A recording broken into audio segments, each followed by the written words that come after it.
Assalamualaikum warahmatullahi wabarakatuh.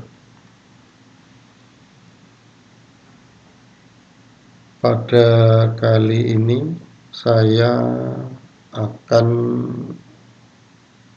berbincang-bincang atau membahas cara mengukur GGL negatif pada PDC. Nah, PDC ini diterapkan salah satunya adalah peralatan untuk setrum ikan. Nah, peralatan untuk setrum ikan ini pada garis besarnya semacam gambar ini. Ini adalah inverter yang berfungsi mengubah tegangan aki 12 volt menjadi tegangan yang lebih tinggi. Misalnya di sini tegangannya sampai 730 volt. Kemudian bagian negatifnya tersambung dengan rangkaian PDC. Rangkaian PDC ini saya lengkapi dengan flip-flop, ya, yaitu menggunakan IC NE555. Rangkaian PDC ini fungsinya adalah seperti saklar yang bisa bekerja sangat cepat, sehingga bisa menghidupkan dan mematikan atau mengantarkan dan memutuskan arus dalam waktu mungkin 60 hidup mati setiap detiknya. Nah, di sini arus dialirkan dari positif ke air yang saya masukkan dalam baskom kecil, kemudian menuju ke kaki anoda daripada SCR. Berarti air ini teraliri arus, tidak teraliri arus, teraliri arus, tidak teraliri arus. Jadi kalau andaikan lampu, berarti ini lampu ini bisa nyala atau hidup mati dalam waktu mungkin 60 atau 50 setiap detiknya.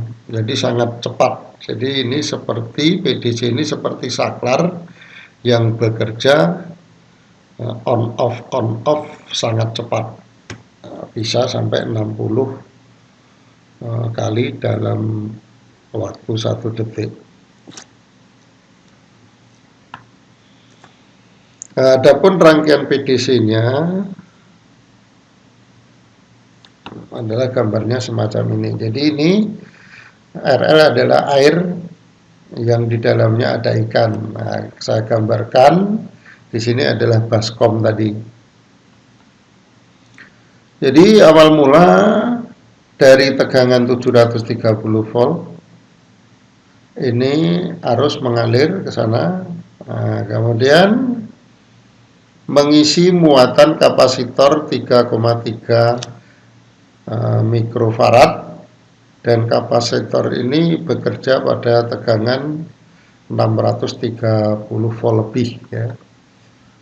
Nah, kalau di sini adalah tegangan kerja kapasitornya adalah sampai 630 volt. Biasanya ada toleransinya, bisa sekitar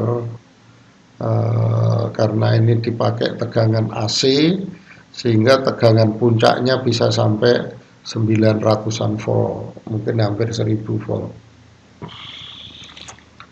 Di samping arus dari tegangan positif 730 volt ini mengisi kapasitor ini, juga arus mengalir ke resistor ini 220 kilo menuju ke 470 kilo, kemudian ke 0.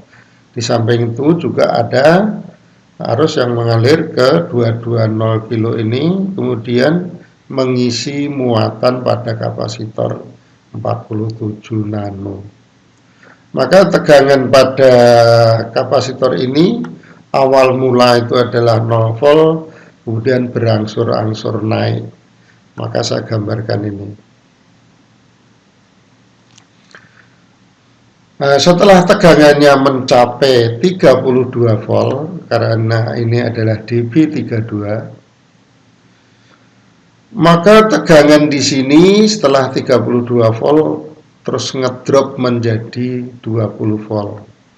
Ini saya gambarkan, berangsur-angsur naik setelah 32 volt terus ngedrop menjadi sekitar 20 volt. Berarti di sini dP3 teraliri arus. Nah, dP3 mengantarkan arus menuju ke gate daripada SCR. Berarti SCR kondisinya tersulut sehingga SCR mengantarkan arus dari 730 volt melalui air kemudian ke anoda SCR menuju ke katoda. Nah, di samping itu juga kapasitor 3,3 mikro ini membuang muatan melalui lilitan kemudian ke anoda ke katoda. Nah, pada saat kapasitor membuang muatan ini, L teraliri arus, lilitan teraliri arus, maka lilitan ini akan timbul tegangan negatif atau GGL negatif. Nah, saat anoda terdapat tegangan negatif, berarti SCR yang tadinya mengantarkan arus, akhirnya SCR tidak bekerja. Sehingga yang tadinya tegangan ini ngedrop jadi sekitar 0 volt, akhirnya tegangan di sini akan negatif.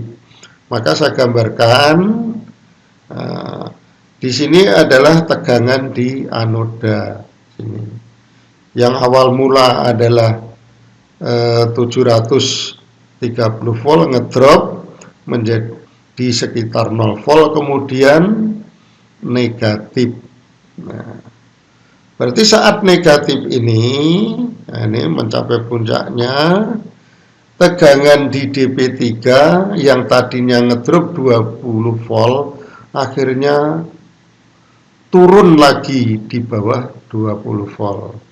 Nah, saat turun lagi di bawah 20 volt, maka dP3 tidak bekerja. Sehingga di sini SCR tidak bekerja, dP3 tidak bekerja. Nah, sementara arusnya adalah dari positif 30 volt ke air, kemudian ke tegangan GGL negatif yang sifatnya sesaat. Nah, setelah muatan pada kapasitor ini berangsur habis, maka hilanglah GGL negatif ini. Nah, berarti tegangan GGL ini juga akan hilang, akan menjadi naik kembali tegangan pada anoda, dan kemudian kapasitor ini terisi muatan kembali dari tegangan positif 730 volt. Maka kalau saya gambarkan ini, nah, saat kapasitor ini terisi kembali muatan, berarti pada dP3 yang tadi tegangannya turun kurang dari 20 volt akan berangsur naik kembali. Saya gambarkan ini. Nah, setelah mencapai 32 volt akan ngedrop. Nah, kemudian setelah tegangan ini 32 volt terus ngedrop, berarti dP3 mengantarkan arus ke kaki gate SCR, kemudian SCR bekerja, yaitu mengantarkan arus dari 730 volt kemudian menuju anoda ke katoda. Berarti SCR bekerja. Nah, kemudian dengan SCR ini bekerja, kapasitor 3,3 mikro ini membuang muatan kembali melalui lilitan. Kemudian di titik lilitan di sini akan timbul GGL negatif kembali. Nah, ini. Sehingga SCR tidak bekerja karena anodanya mendapat tegangan negatif. Nah, saat mendapat tegangan negatif, tegangan di sini yang tadinya 20 volt juga akan turun. Sehingga DB3 juga tidak bekerja. Berarti saat ini DB3 maupun SCR tidak bekerja. Nah, kemudian tegangan GGL negatif ini akan menghilang. Karena muatan kapasitor 3,3 ini juga semakin berkurang. Kemudian saat ini berarti kapasitor terisi muatan kembali. Nah, begitu dan seterusnya, itu prinsip kerja daripada PDC yang rangkaiannya semacam ini. Kemudian untuk mengukur tegangan sesaat GGL negatif ini, maka perlu ditambahkan komponen ini. Jadi ini saya tambahkan dioda, saya sambung dengan anoda SCR, anoda tersambung dengan anoda. Kalau gambar ini adalah katoda ya, katoda tersambung dengan anoda. Kalau gambar ini adalah ini diodanya, ini katoda, ini anoda. Kemudian ini adalah elko, ini kutub negatifnya. Jadi ini adalah kutub negatif yang tersambung dengan anoda. Ini. Kemudian karena kapasitor ini tegangannya tinggi, maka saya pasang resistor 470 kilo. Tujuannya kalau sudah terisi, nanti kalau kita matikan bisa terbuang muatannya. Kemudian besarnya tegangan ini diukur dengan voltmeter. Kalau di sini simbolnya ini. Ini caranya kita kalau mau mengukur GGL negatif ya, yang terdapat pada kaki anoda daripada SCR yang dibangkitkan oleh induktor atau lilitan ini. Jadi ini tidak bisa kita ukur dengan voltmeter kalau kita ukur langsung di kaki anoda SCR. Maka perlu bantuan komponen dioda, kapasitor, kemudian resistor. Ini baru diukur dengan voltmeter. Ini caranya untuk mengukur tegangan GGL negatif yang dibangkitkan atau yang ditimbulkan oleh induktor atau lilitan saat kapasitor 3,3 mikro ini membuang muatan.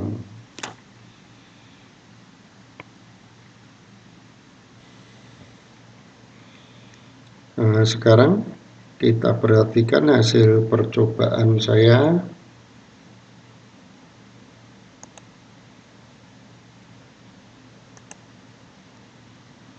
Nah, ini adalah voltmeter dihidupkan. Ini adalah inverter. Nah, kabel atau colok hitam, di sini kabelnya biru disambung dengan 0 daripada output inverter, dan yang merah disambung dengan kaki anoda daripada dioda ya, atau tersambung dengan negatif elko. Kemudian kabel dari air tersambung dengan positif output inverter.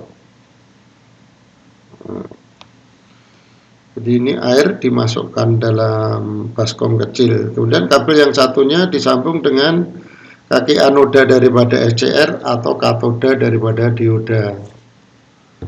Nah, kemudian sumber tegangan dari aki untuk negatifnya sudah tersambung. Kemudian yang merah tersambung dengan aki positif.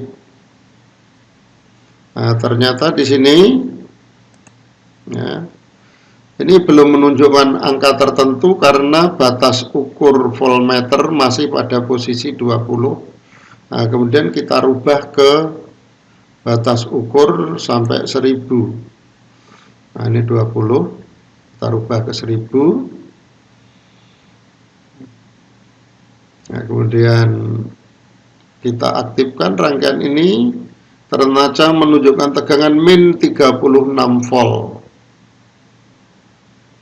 Min 240 volt.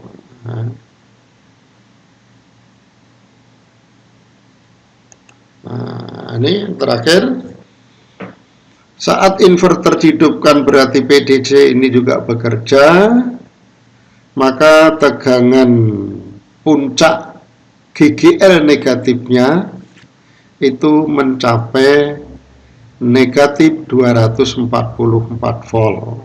Ya. Ini menunjukkan tegangan puncak GGL negatif. GGL negatif itu dihasilkan oleh lilitan atau induktor pada PDC. Nah, saat ini rangkaian flip-flop atau multivibrator astabil belum diaktifkan. Maka di sini lampu LED-nya belum kedip-kedip. Nah, sekarang kita lanjutkan. Kita mati. Nah, rangkaian flip-flop kita aktifkan.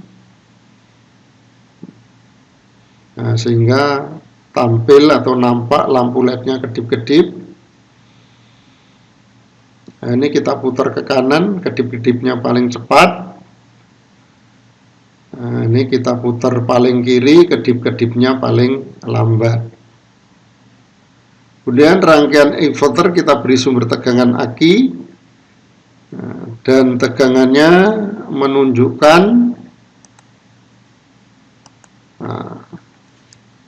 ini tegangan yang dihasilkan menunjukkan negatif 386 volt. Jadi tegangan puncak GGL negatifnya ya, itu mencapai negatif 300 min 386 volt. Nah, saat ini kondisi multivibratornya kedip-kedipnya paling lambat. Nah, coba kita perhatikan berikutnya. Nah, bahkan bisa mencapai 400-an volt. Nah, sekarang flip-flop menunjukkan lampu LED kedip-kedip paling cepat.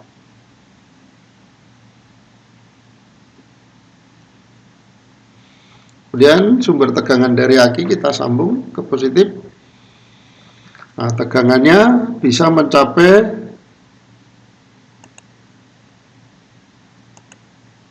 ini GGL negatif sampai mencapai 478 volt, negatif atau min 478 volt. Jadi tegangan negatif yang dihasilkan lilitan ini bisa mencapai 478 volt ya. Maka ini nilainya negatif ya, GGL negatifnya min 478 volt. Nah, kita lanjutkan. Nah, ini sekitar itu hasilnya. Nah, sampai min 490-an volt.